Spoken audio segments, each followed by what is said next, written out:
The other day, out of curiosity, I was looking at the videos on my channel that are the most popular, and I was surprised to see that most of my videos that have the most views are my lesbian book videos. Lesbian summer reads, my favorite lesbian young adult books, lesbian Halloween reads, and even the part of my bookshelf tour where I specifically talk about my lesbian book collection. And most of these are old videos with terrible thumbnails and, to be honest, pretty questionable video quality. I then immediately was like, why does this surprise me? The reason I started BookTube was because there are so few queer BookTube videos. And to be honest, that's still true. I still see very little content about queer women books on YouTube. While I think there's been a big change in the book blogging world, I can pretty easily find a ton of posts about queer books and queer book lists. There should always be more, but I think it's definitely expanded. That content is still pretty few and far between on YouTube. At the Lesbian and on my Tumblr, I usually deal in very obscure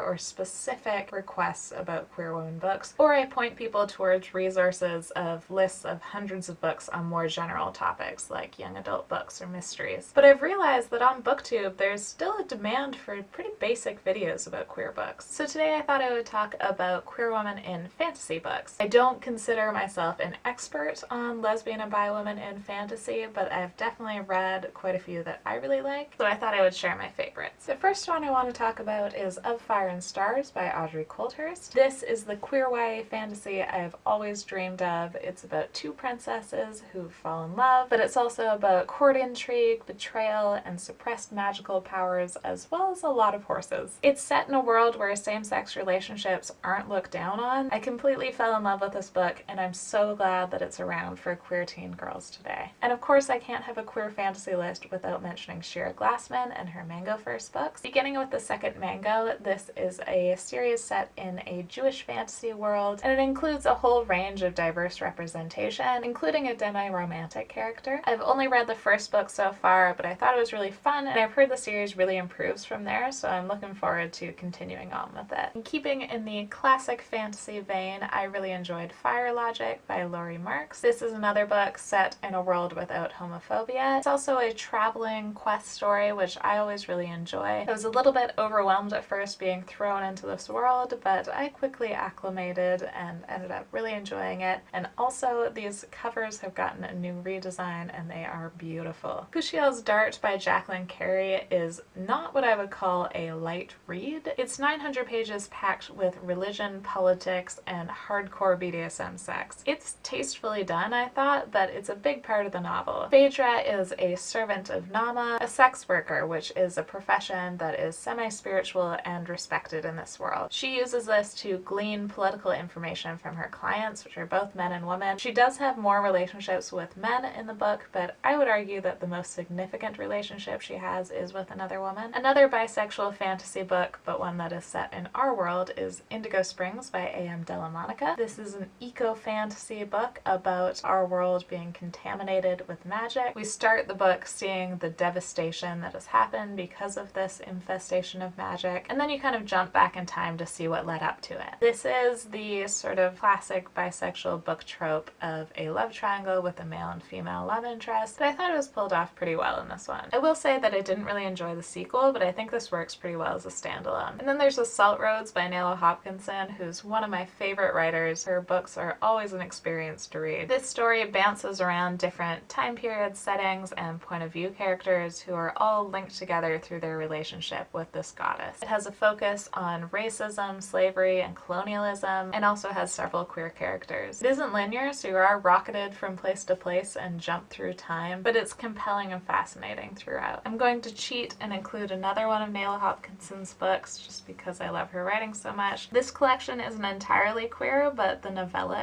is, and there are other queer stories that aren't about queer women. The novella, Ours is the Prettiest, is a borderland story, which means it shares the setting and characters with other authors. It also has a really interesting look at this queer community and the complex, multi-layered relationships that are involved. And lastly, I really loved Everfair by Nisi Shal. This is a steampunk alternate history of the Congo, which is why I picked it up, but although the steampunk element is a little lighter than I was expecting, I was pleasantly surprised to find that there are several queer point of view characters. This is a really complex and thought-provoking read that offers a ton of different perspectives on topics like war, colonialism, colonialism, love, betrayal, and race. There is a ton packed into this, so be prepared to really settle down and give it your full attention. This is far from a complete list of queer women fantasy. It's just some of the ones that I have enjoyed the most, but I'm not the most well read in this genre, so if you have recommendations that I missed, feel free to leave a comment down below and let me know, because I'm always looking for more. I'll also include a link to the Goodreads list of queer women fantasy books, because there are tons and tons of them. I've just dipped my toes in. This video is also kind of cribbing off a Book Riot article that I wrote, so I'll link that down below if you want to check that out, and thank you for watching.